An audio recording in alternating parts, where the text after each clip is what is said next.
We are live. Newsday Tuesday. Len, my friend, how you doing? I am doing great, Rome. How are you? Greetings from our podcasting studio. I'm doing good. Beautiful studio.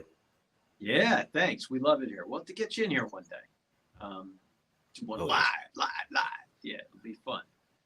But yeah, it's been a good stretch. We're in the middle of the summer still. I don't consider this the end of the summer.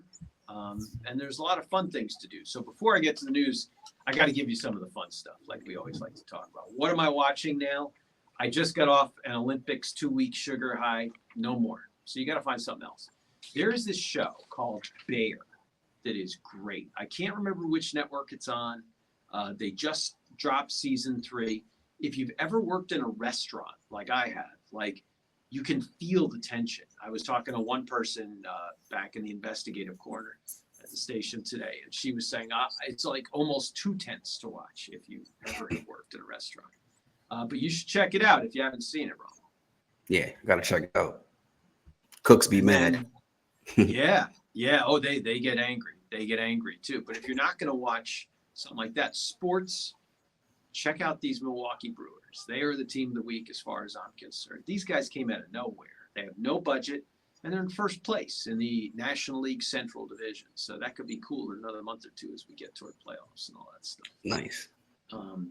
As far as food of the week, I'm not going to mention food. I'm going to mention a condiment. My oldest daughter's boyfriend makes some killer salsa, and he uses the peppers from our garden. And so I'm growing not just jalapenos. I've got habaneros, we've got serranos, and woo, it is hot as heck. But if you've got a lot of garden stuff right now, make yourself some salsa or something like. Cucumbers are great. I know you've been having trouble with them this year. My wife cut them up and made them into a nice cucumber salad. What's going good for you this year? Got anything that's been growing well? Lettuce and the Really? tomatoes. Yeah. And the tomatoes. Where are you growing them? On your deck or in a garden? In a little garden. Mm. Yeah. It must be The lettuce really is pretty sunny. good too. Yeah. Oh yeah. So, yeah. We did okay with the lettuce early. And I guess if you let it go to seed, that's when the trouble starts. If it flowers up or something. But what kind of lettuce? Romaine or Bib or? Romaine. Yeah. Crunchy. Yeah. It's good. Good for you. Yeah. Butter. I know you can grow too. It's Butter lettuce, but it's softer. You really got to keep it. I guess we should do the news. Stop talking about the fun stuff. But news is important. We need to share news with people. So NASA says there may be an ocean's worth of water, including an ocean's worth of water hiding beneath the surface of Mars. Scientists believe billions of years ago, wow, we're having trouble today, bro. Billions of years ago, rivers, lakes, and even oceans could have seeped. Here's the problem. Now we're better.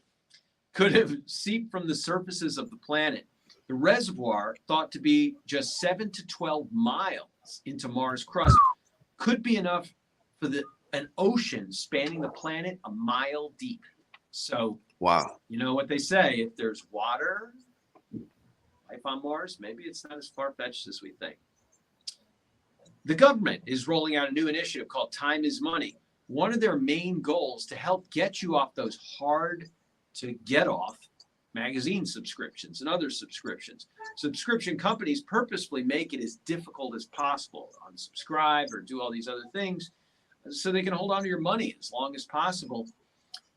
Sometimes, you have to make phone calls during very tight business hours, and if you don't get in then, you can't cancel, or multiple customer service emails. So if all goes according to plan, the Federal Trade Commission will eliminate those inconvenient processes. So, Rome, I can just tell by listening to you, that's going to be some relief for someone like you or your friends. Oh, yeah. Yeah. I got too many things I'm subscribed to. Yeah. And then we can't mention names, I know, because it's a commercial product. But I mean, like magazines or like apps or what kind of stuff? Apps. Yeah. Interesting. That's advice from me. Watch out for the apps. And then let's swing back to what I've been covering for over a year now, reckless on our roads. It just continues. I wish I had better news for you here. But what I will tell you is police are starting to go after some of these folks, including this person. A Connecticut driver clocked at 118 miles per hour Monday on I-84 in Vernon. State troopers caught up to this vehicle. Believe it or not, it was a Camry. A Camry going 118 miles an hour wrong. Wow. And yeah, they took a 29-year-old into custody, charged with reckless driving. But here's what you really got to think about this stuff. Reckless on our roads. It's horrible. It's not funny. We've had 196 fatalities this year on our roads, roadway deaths from drivers. And that's people in vehicles. You got a whole different set. I know we're at a record pace for deaths with pedestrians, and we're at a near record pace for deaths with motorcyclists. We just did a big piece on that about 2-3 weeks ago. And as much as it pains me to tell you this, we've had, I believe, 2 or 3 motorcycle crash deaths in the last day or two. So it is not letting up. So please, all your viewers and listeners, be careful out there. Watch out for yourself, and please be a responsible driver. The other big thing in the news is this project that we just dropped yesterday, Rome. We've been waiting to talk with you about this for months. We've been working on the project for a year. It's called Traces of Doubt, the Forensics of Dr. Henry Lee. You may know Henry Lee. He is one of the most famous forensic scientists in the world. His whole history really is based in Connecticut. He's from China originally and Taiwan. We tell his whole story in a documentary that aired on NBC Connecticut last night. That was the premiere, but you can still check it out on the NBC Connecticut website. And I just want to give you one of the first Q&As on this. I realize you probably haven't had time to read it, Rome. You're one of the busiest people in show business. But what questions might you have on something like this that I can hopefully answer for you? I got a couple. So I know you mentioned like a year, but how long were you guys actually working on it, like the whole project? Literally a year. We started last August talking about different cases to look into that Dr. Lee had investigated over the years, because Dr. Lee has been, by his count, has been involved in over 8,000 criminal cases in his career that spans about 5 decades. And in some cases, there were some issues that caused fallout. So, for example, we had a case in Connecticut where 2 teenagers were arrested and eventually went to prison for over, or roughly about 30 years, and then their convictions were overturned. And they blame, and I mean, really, the case was overturned in many regards because of some of the work of Dr. Lee, but certainly that was not the only reason. But that was what got us going on this story, because the state ended up settling with these 2 men who are now in their 50s for $25.2 million for a wrongful conviction. And Dr. Lee was part of this, allegedly. Well, not allegedly, I mean, that's what the court decided. Because he did some examinations of the scene that were later shown that he didn't do all the lab work, where he testified to lab work that wasn't necessarily done. The way that the court put it was that he made an error in his testimony.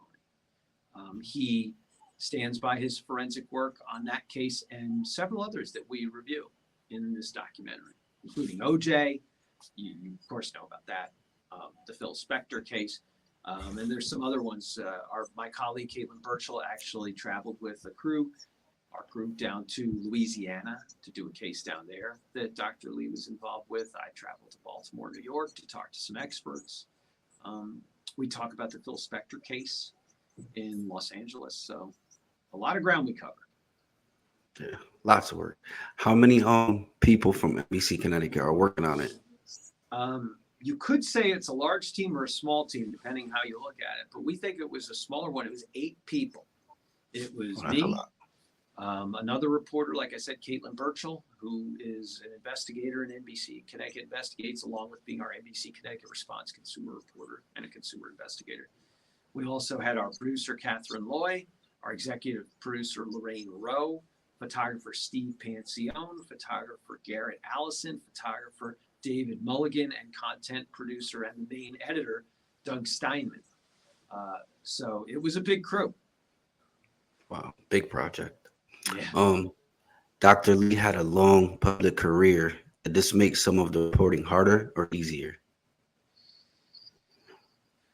Great question.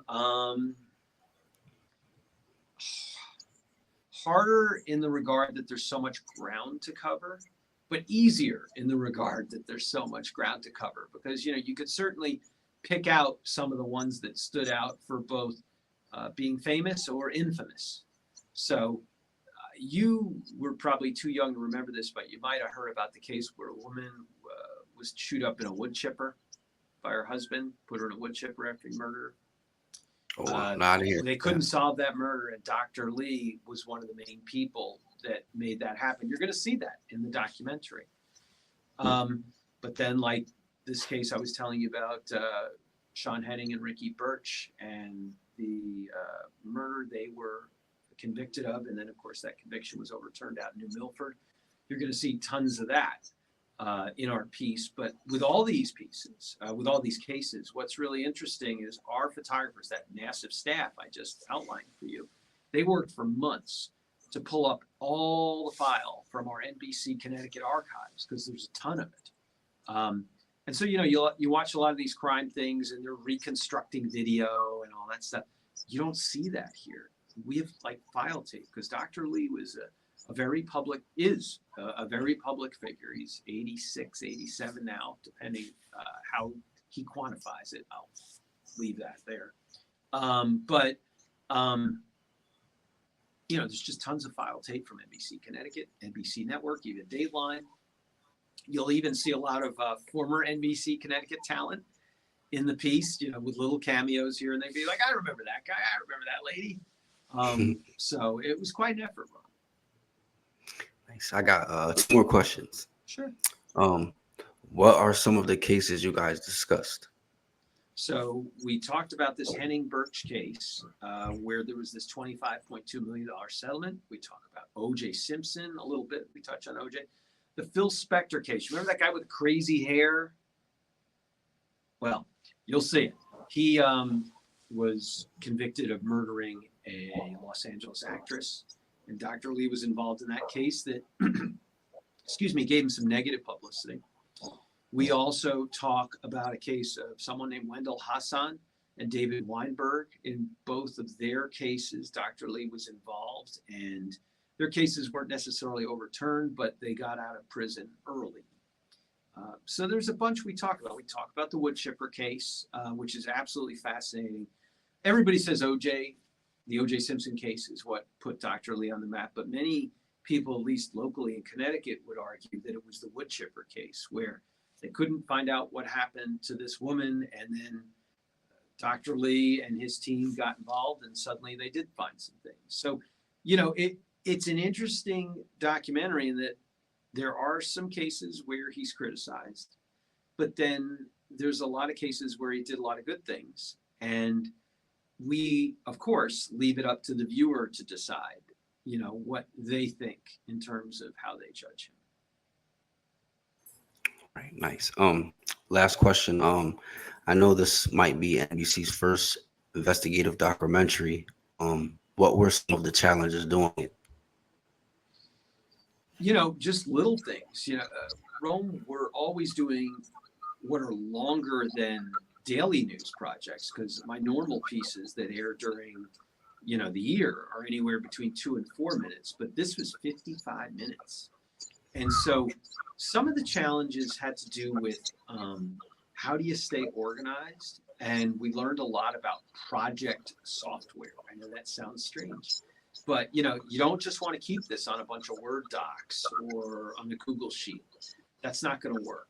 And so there was really good Microsoft software, not a product plug here, that made it very easy for us to organize like each chapter and then keep deadlines and dates. I would say that was one of the biggest challenges, was staying organized. And certainly You have 8 people with 8 different opinions on how the piece should go and how it should be written and how it should be shot. And it took some time, not a long time, but it took some time for everybody to sort of say, okay, we're all one person here. We have 8 people, but we're working as one. And that, takes some time and coordination, but the blessing is that we are an investigative unit that's been together for years. I mean, I've been working with some of these people for a decade. So there is some familiarity and that helps. But that, I would say, was a challenge. Just starting from scratch, covering what, frankly, Rome, is a national story. When we're going to Louisiana, I didn't, but again, some of the other crew did, and doing stories that we didn't go to Los Angeles, ran out of budget for that, but we did do 2 stories out of California, and then, going to New York, going to Baltimore to talk to executives on forensic science, which was fascinating. And you're going to see a lot of that in the piece. Those were the big challenges, I think. Just the things you would expect. As much as we do investigations, when you have one that's that big, you really need to spend a lot of time and be as careful as you can be. Right. Nice. Very, very big story right now. Yeah, make sure you check it out. It's on NBC's webpage. You can also see it on our streaming channels as well. We're hoping to get this on Peacock eventually, which would be pretty exciting. We know that it's going to be playing on NBC stations in Dallas and Chicago, and that list will probably get a little bit longer. Right. It will. Yeah. He's a famous person. Dr. Lee is known across the world. Frankly, a lot of times I couldn't email back and forth with him because he was out of country.